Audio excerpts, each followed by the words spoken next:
Selamat pagi Pak Susanto dan teman-teman. Pada pagi ini kami dari kelompok 5 akan mempresentasikan mengenai keputusan investasi jangka panjang. Dalam hal ini adalah penganggaran modal. Next. Anggota kelompok kami adalah Muhammad Kevin Faisal Abdallah, Muhammad Nabil Naufal, Muhammad Syifa Abdurrahim, Naufal Fadil Muhammad, dan Putri Megina Sari. Next.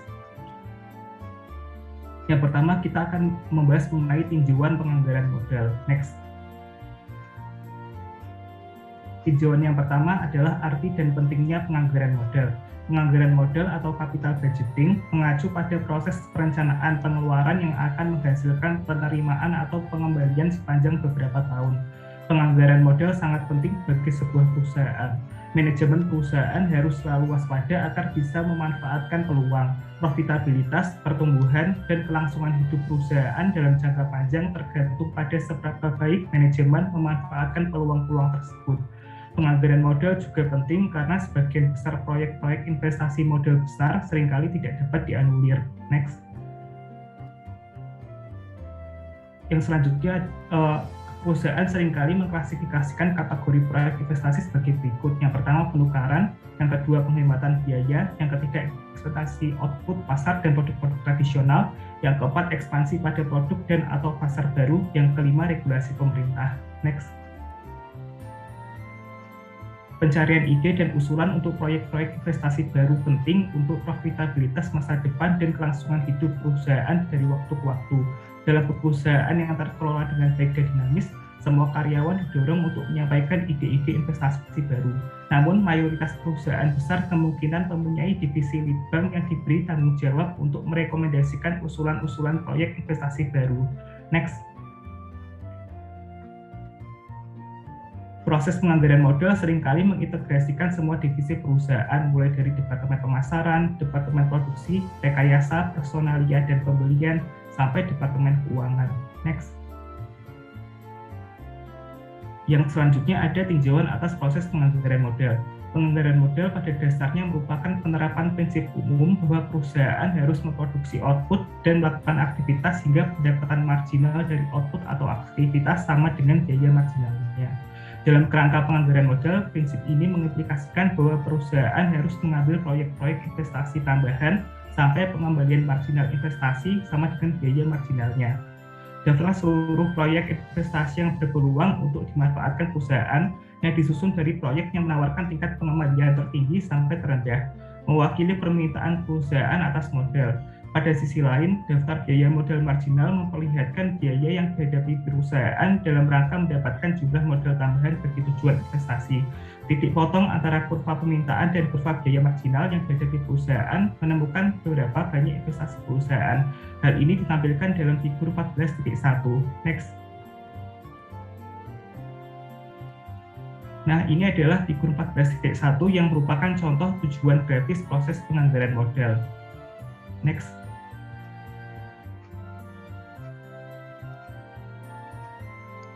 Selanjutnya masuk ke dalam proses penganggaran modal. Next. Masuk dalam ramalan arus kas bersih dari proyek atau net cash flow from a project adalah selisih antara penerimaan kas dan pengeluaran kas sepanjang usia proyek. Karena penerimaan dan pengeluaran kas terjadi di masa depan, ketidakpastian yang tinggi dihadapi dalam estimasi arus kas. Sejumlah pedoman umum harus dipatuhi dalam estimasi arus kas. Pedoman tersebut diantaranya yang pertama adalah arus kas harus diukur berdasarkan incremental. Di sini maksudnya adalah arus kas dari suatu proyek tertentu harus diukur berdasarkan selisih antara arus kas perusahaan dengan atau tanpa proyek yang bersangkutan. Yang kedua ada arus kas diestimasikan berdasarkan setelah pajak. Di sini maksudnya dengan menggunakan tarif pajak marginal perusahaan. Dan yang ketiga ada sebagai beban non-kas. Di sini maksudnya adalah depresiasi mempengaruhi arus kas perusahaan hanya melalui dampaknya atas pajak. Next. Selanjutnya, nilai sekarang bersih atau NPV. Salah satu metode untuk menentukan apakah perusahaan sebaiknya menerima suatu usulan proyek investasi atau tidak adalah menghitung nilai sekarang bersih dari proyek. Nah, nilai sekarang bersih ini dari sebuah proyek sama dengan nilai sekarang dari arus kas bersih yang diperkirakan dari proyek, yang didiskontokan memakai biaya modal perusahaan dikurangi biaya awal dari proyek. Nilai sekarang bersih NPV dari objek ini adalah sebagai berikut. Di sini terdapat keterangan RT adalah estimasi arus kas bersih setiap tahun, N tahun yang dipertimbangkan, K tingkat diskon, dan C0 adalah biaya awal proyek. Nah, nilai perusahaan akan meningkat jika NPV proyek positif dan menurun jika NPV negatif. Jadi perusahaan akan mengambil proyek yang mempunyai NPV positif dan mengabaikan proyek jika NPV tersebut negatif. Next. Selanjutnya masuk dalam tingkat pengembalian internal. Nah, metode lain yang dapat digunakan untuk menentukan apakah sebuah perusahaan sebaiknya mengambil suatu proyek investasi atau tidak adalah menghitung tingkat pengembalian internal dari proyek. Nah, tingkat pengembalian internal dari proyek ini adalah tingkat diskon yang akan menyamakan nilai sekarang dan arus kas bersih dengan biaya awal proyek. Berikut adalah rumus dari tingkat pengembalian internal. Secara khusus, mulai dengan menggunakan tingkat diskon sembarang untuk menghitung nilai sekarang dari arus kas bersih proyek. Jika nilai sekarang dari arus bersih proyek tersebut melebihi biaya awal proyek, kita akan menaikkan tingkat diskon dan mengulangi prosesnya. Sebaliknya, jika nilai sekarang arus kas bersih dari proyek lebih rendah dari biaya awalnya, kita akan menurunkan tingkat diskonnya. Next. Selanjutnya, perbandingan NPV dengan IRR. Nah, ketika mengevaluasi suatu proyek tunggal atau proyek independen, metode IRR dan NPV ini selalu memunculkan keputusan terima tolak yang sama. Alasannya itu adalah bahwa NPV hanya akan positif jika IRR proyek melebihi biaya modal, marginal, atau tingkat diskon yang telah disesuaikan risiko yang dipakai oleh perusahaan. Begitu juga NPV hanya akan negatif jika IRR lebih rendah dari biaya modal marginal. Akan tetapi, untuk proyek-proyek tersebut yang saling bergantung satu sama lain, yaitu saat hanya satu dari dua proyek atau lebih yang bisa diambil, metode NPV dan IRR ini bisa menghasilkan sinyal yang berlawanan menyangkut proyek mana yang akan menambah lebih banyak nilai kepada perusahaan. Nah, proyek yang memiliki NPV lebih tinggi itu mungkin memiliki IRR lebih rendah dari proyek alternatif dan sebaliknya.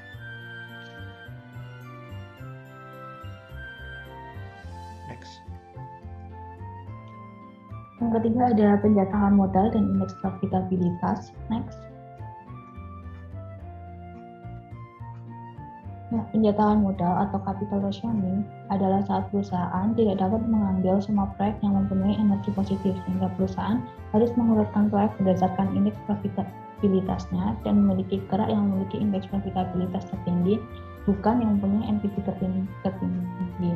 Indeks profitabilitas adalah sebuah proyek diukur dengan rumus bagi berikut, di mana RT adalah arus kas bersih dalam tahun proyek dan C0 adalah biaya investasi awal proyek. Nah, penjatahan modal ini bisa muncul karena beberapa alasan, yaitu pengambilan semua proyek yang memiliki efek positif bisa menimbulkan ekspansi yang berlebihan, sehingga menyiksa sumber daya manajerial, personalia, dan sumber daya lainnya dari perusahaan. Yang kedua, sebuah perusahaan mungkin akan meminjam terlalu banyak untuk mengganti dana internasional, mengingat resiko yang akan dihadapi perusahaan jika perekonomian tiba-tiba melemah. Yang terakhir, ada manajemen puncak mungkin membatasi anggaran modal untuk beragam divisinya, begitu saja tanpa pertimbangan khusus. Next. Nah, yang keempat ada biaya modal. Next. Perusahaan bisa mendapat keuntungan investasi dari sumber internal atau dari sumber eksternal. Nah, biaya dari penggunaan dana internal adalah biaya kesempatan atau pengembalian yang hilang karena dana ini tidak digunakan keluar perusahaan. Biaya dari dana eksternal adalah tingkat pengembalian terendah yang diminta oleh pemberi pinjaman dan pemegang saham sebelum mau meminjamkan atau menginvestasikan dana mereka dalam perusahaan. Di sisi lain, paling tidak terdapat 3 metode yang bisa digunakan untuk menstimulasi biaya modal ekuitas.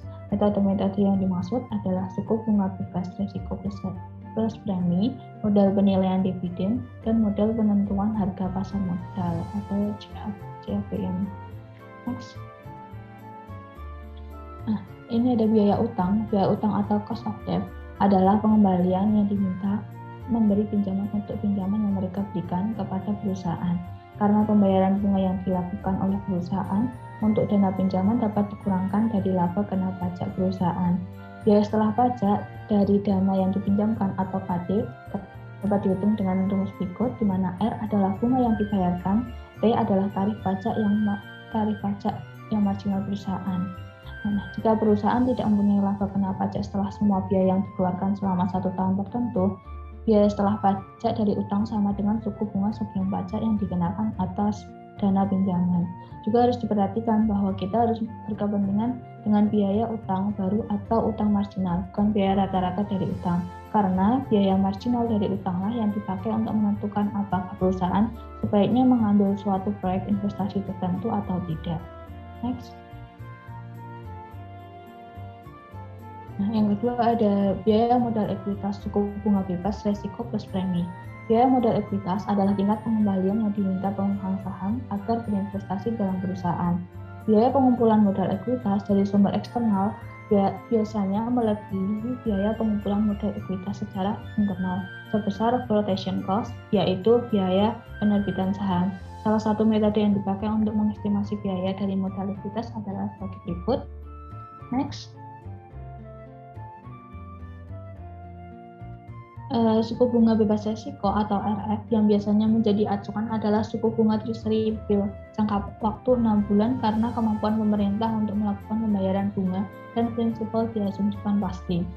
Premi resiko atau RP yang harus dibayarkan dalam pengumpulan modal mempunyai dua komponen. Pertama berasal dari tingginya resiko yang terlibat dalam proses ekuitas perusahaan relatif terhadap risiko berinvestasi dalam sekuritas pemerintah federal.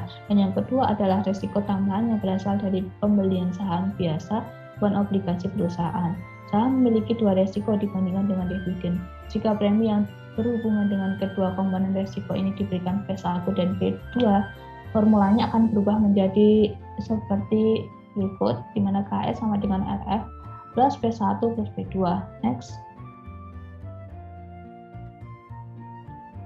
Biaya modal ekuitas juga dapat diestimasikan memakai model penilaian dividen. Untuk mendapatkan model ini, kita mulai dengan menyatakan bahwa asumsi informasi sempurna nilai dari satu lembar saham biasa harus sama dengan nilai sekarang dari summa dividen masa depan yang diperkirakan akan dibayarkan. Lalu jika dividen per saham atau D yang dibayarkan kepada pemegang saham diperkirakan konstan dari waktu ke waktu, nilai sekarang dari satu lembar saham biasa perusahaan atau P dengan demikian adalah P sama dengan sigma N, T sama dengan 1, D per 1 plus KE pangkat 1. Itu persamaan 14,7. Lanjut. Nah, untuk contohnya sendiri, jika perusahaan membayar dividen $20 per lembar untuk saham biasa yang mempunyai harga, maka biaya modal ekuitas untuk perusahaan ini adalah menggunakan rumus yang 14,7 itu menghasilkan hasil 0,15 atau 15%. Nah, metode lain yang sering dipakai untuk mengestimasikan biaya modal ekuitas adalah penetapan harga aset modal atau Capital Asset Pricing Model atau CAPM.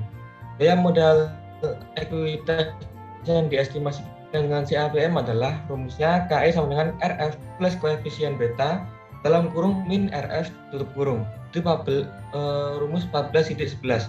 Nah, contohnya asumsikan bahwa suku bunga bebas risiko adalah 8%, pengembalian rata-rata dari saham biasa adalah 15%, dan koefisien beta untuk perusahaan yang bersangkutan adalah 1, maka biaya modal ekuitas untuk perusahaan tersebut adalah menggunakan rumus 14,11 itu akan menghasilkan hasil 15%.